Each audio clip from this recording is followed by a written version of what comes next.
ನಮಸ್ತೆ. ಎಲ್ಲರೂ ಹೇಗಿದ್ದೀರಾ? ಚೆನ್ನಾಗಿದ್ದೀರಾ ಅಂದ್ಕೊಂಡಿದ್ದೀನಿ. ಇವತ್ತಿನ ರೆಸಿಪೀಸಲ್ಲಿ ಡೋನಟ್ಸ್ನ ಅದು ಮನೆಯಲ್ಲೇ ಮಕ್ಕಳಿಗೆ ಇಷ್ಟ ಆಗೋ ಹಾಗೆ ಹೇಗೆ ಮಾಡೋದು ಅಂತ ಈ ವಿಡಿಯೋದಲ್ಲಿ ನೋಡೋಣ. ನಾನು ಅಕ್ಷತಾ, ಕೋಟೆನಾಡು ರೆಸಿಪೀಸ್ ಚಾನಲ್ಗೆ ಸ್ವಾಗತ. ಬ್ರೆಡ್ಡನ್ನು ಬಳಸಿ ಇವತ್ತು ಡೋನಟ್ಸ್ ಮಾಡ್ತಾಯಿದ್ದೀವಿ. ನಾವಿವತ್ತು ಒಂದು 6 ಪೀಸ್ ಆಗೋಷ್ಟು ಡೋನಟ್ಸ್ ಮಾಡ್ತಾಯಿದ್ದೀವಿ ಅಷ್ಟೇ. ಅದಕ್ಕೆ ಒಂದು 4 ಬ್ರೆಡ್ ಪೀಸ್ ಸಾಕಾಗುತ್ತೆ. 1-2 ಸ್ಪೂನ್ ಸಕ್ಕರೆ ಮತ್ತು ಸ್ವಲ್ಪ ಹಾಲು. ಇಷ್ಟಿದ್ರೆ ಸೂಪರಾಗಿರೋ ಡೋನಟ್ಸ್ನ ರೆಡಿ ಮಾಡ್ಬೋದು. ಈಗ ಬ್ರೆಡ್ ಪೀಸ್ ತೊಗೊಂಡು ಸೈಡು ಬ್ರೌನ್ ಕಲರ್ ಆಗಿರುತ್ತಲ್ಲ ಅದನ್ನೆಲ್ಲ ಕಟ್ ಮಾಡಿ ತೆಗಿಯೋಣ. ನಂತರ ಈ ಬಿಳಿ ಭಾಗ ಇರೋದನ್ನೆಲ್ಲ ಸಣ್ಣ ಸಣ್ಣ ಪೀಸಾಗಿ ಕಟ್ ಮಾಡಿ ಒಂದು ಬೌಲಿಗೆ ಹಾಕ್ಕೊಳ್ಳೋಣ. ಈಗ ಒಂದು 4 ಸ್ಪೂನು ಸಕ್ಕರೆ ಹಾಕ್ಕೊತಿದ್ದೀನಿ. ನಿಮಗೆ ಸ್ವೀಟ್ ಎಷ್ಟು ಬೇಕು ಅದ್ರ ಮೇಲೆ ನೀವು ಸಕ್ಕರೆನ ಆ್ಯಡ್ ಮಾಡ್ಕೊಳ್ಳಿ. ನಂತರ ಹಾಲು, ಇದು ಕಾಯಿಸಿ ಆರಿಸಿರೋ ಹಾಲನ್ನು ಹಾಕ್ಕೊಂಡು ಚೆನ್ನಾಗಿ ಕಲಿಸ್ಕೋಬೇಕು. ಹಾಲು ಎಷ್ಟು ಹಿಡಿಯುತ್ತೆ ಅದ್ರ ಮೇಲೆ ಹಾಲು ಜಾಸ್ತಿ ಬೇಕಾದ್ರೆ ಜಾಸ್ತಿ ಹಾಕ್ಕೊಳ್ಳಿ, ಕಡಿಮೆ ಬೇಕಾದರೆ ಕಡಿಮೆ ಹಾಕ್ಕೊಂಡು ಚೆನ್ನಾಗಿ ನಾದ್ಕೊಳ್ಳಿ. ಅದು ಹಿಟ್ಟಿನ ಥರ ಆಗುತ್ತೆ. ಎಷ್ಟು ಚೆನ್ನಾಗಿ ನಾದ್ತಿರೋ ಅಷ್ಟು ಚೆನ್ನಾಗೆ ಸಕ್ಕರೆನೂ ಕೂಡ ಕರಗುತ್ತೆ, ಹಿಟ್ಟು ಕೂಡ ರೆಡಿ ಆಗುತ್ತೆ. ಈಗ ನೋಡಿ, ಅದಕ್ಕೆ ಒಳ್ಳೆ ಚಪಾತಿ ಹಿಟ್ಟಿನ ಅದಕ್ಕೆ ಹಿಟ್ಟು ರೆಡಿ ಆಗುತ್ತೆ. ಈಗ ಹಿಟ್ಟು ರೆಡಿಯಾಗಿದೆ. ಇದಕ್ಕೊಂದು ಬೌಲ್ ಮುಚ್ಚಿ ಒಂದು 20 ನಿಮಿಷ ಫ್ರಿಜ್ಜಲ್ಲಿಡೋಣ. ನಾವೀಗ ಫ್ರಿಜ್ಜಲ್ಲಿಟ್ಟು ಹಿಟ್ಟನ್ನು ತೆಗ್ದಿದ್ದೀವಿ. ಚೆನ್ನಾಗಿ ಸಾಫ್ಟಾಗಿ ಹಿಟ್ಟು ರೆಡಿಯಾಗಿದೆ. ಈಗ ನಾವು ಡೋನಟ್ಸ್ ಮಾಡ್ಕೊಳ್ಳೋಣ. ನಮಗೆ ಯಾವ ಸೈಜಿಗೆ ಡೋನಟ್ಸ್ ಬೇಕು ಅಂತ ನೋಡಿಕೊಂಡು ಸಣ್ಣ ಸಣ್ಣ ಉಂಡೆಗಳಾಗಿ ತೊಗೊಂಡು ನಾವು ವಡೆ ಮಾಡ್ತೀವಲ್ಲ ಆ ರೀತಿ ಡೋನಟ್ಸ್ಗಳನ್ನು ರೆಡಿ ಮಾಡ್ಕೊಳ್ಳೋಣ. ಅಕಸ್ಮಾತ್ ಹಿಟ್ಟೇನಾದರೂ ಕೈಗೆ ಅಂಟ್ತಾ ಇತ್ತು ಅಂದರೆ ಎಣ್ಣೆ ಅಥವಾ ಸ್ವಲ್ಪ ನೀರು ಕೈಗೆ ಹಚ್ಕೊಂಡು ಡೋನಟ್ಸ್ನ ರೆಡಿ ಮಾಡ್ಕೊಳ್ಳೋಣ. ಈಗ ಇದೇ ಥರ ಎಲ್ಲ ಡೋನಟ್ಸು ರೆಡಿ ಮಾಡಿಟ್ಕೊಳ್ಳೋಣ ಬನ್ನಿ.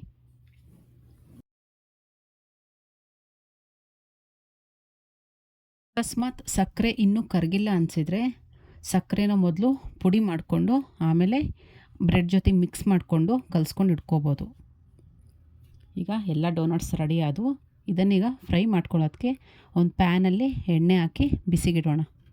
ಈ ಕಡೆ ಎಣ್ಣೆ ಬಿಸಿ ಆಗ್ತಾ ಇರಲಿ, ಇನ್ನೊಂದು ಕಡೆ ನಾವು ಚಾಕ್ಲೇಟ್ ಸಿರಪ್ನ ಹೇಗೆ ಮಾಡ್ಕೊಳ್ಳೋದು ಅಂತ ತೋರಿಸ್ತೀನಿ. ಸ್ಟವ್ ಹಚ್ಬಿಟ್ಟು ಒಂದು ಪಾತ್ರೆಯಲ್ಲಿ ಸ್ವಲ್ಪ ನೀರು ಹಾಕಿಡೋಣ.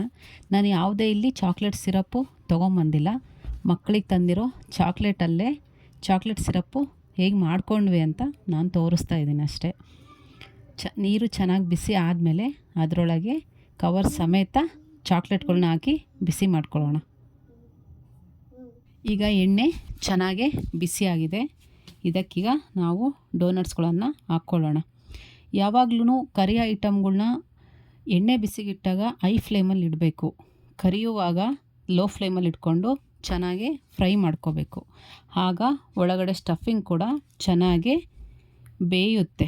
ಈಗ ಜೋರಾಗಿ ಫ್ಲೇಮ್ ಇಟ್ಕೊಂಡ್ವಿ ಅಂದರೆ ಮೇಲ್ಗಡೆ ಎಲ್ಲ ಬೇಗ ಸೀದ್ಕೊಂಡಂಗೆ ಆಗ್ಬಿಡುತ್ತೆ, ಒಳಗಡೆ ಬೇಯೋದಿಲ್ಲ. ಇದೊಂಥರ ಟಿಪ್ಸ್ ಅಷ್ಟೇ.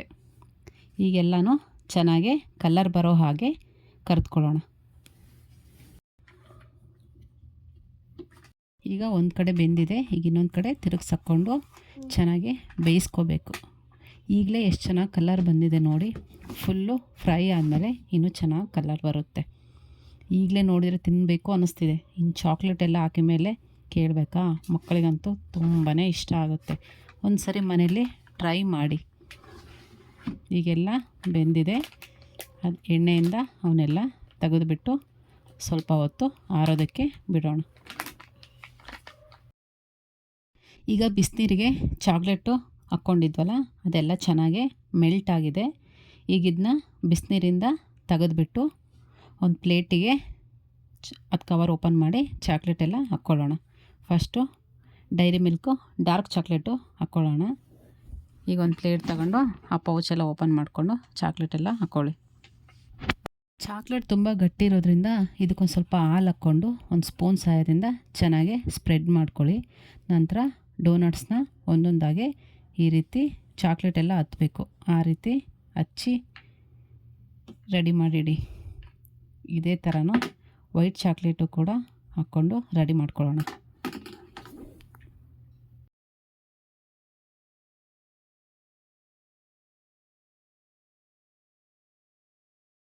ಈಗ ವೈಟ್ ಚಾಕ್ಲೇಟ್ಗೂ ಅದೇ ಥರ ಹಚ್ಚಿದ್ದಾಯಿತು. ಈಗ ಒಂದು ಪ್ಲೇಟಿಗಿಟ್ಟು ಮಕ್ಕಳಿಗೆ ಕೊಡೋಣ. ಹೇಗಿದೆ ಅಂತ ಅವರೇ ಹೇಳ್ತಾರೆ. ಬನ್ನಿ ನೋಡೋಣ. Snacks ready.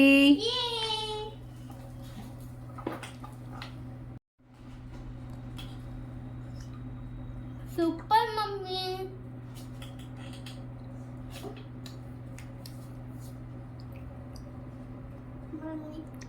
ಹೆಂಗಿದೆ? ಸೂಪರ್ ಆಗಿದೆ ಮಮ್ಮಿ.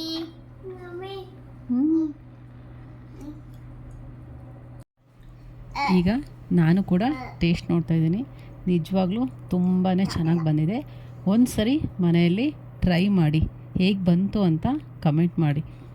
ನಾವು ಮಾಡೋ ವೀಡಿಯೋಸ್ಗಳು ನಿಮ್ಗೆ ಇಷ್ಟ ಆಗ್ತಾಯಿದ್ರೆ ಪ್ಲೀಸ್ ಚಾನಲ್ನ ಸಬ್ಸ್ಕ್ರೈಬ್ ಮಾಡಿಕೊಂಡು ವೀಡಿಯೋಗಳು ನೋಡಿ, ಲೈಕ್ ಮಾಡಿ, ನಿಮ್ಮ ಫ್ಯಾಮಿಲಿ ಜೊತೆ ಶೇರ್ ಮಾಡಿ. ಚೆನ್ನಾಗಿದೆ ಮಮ್ಮಿ. ಹೆಂಗಿದೆ?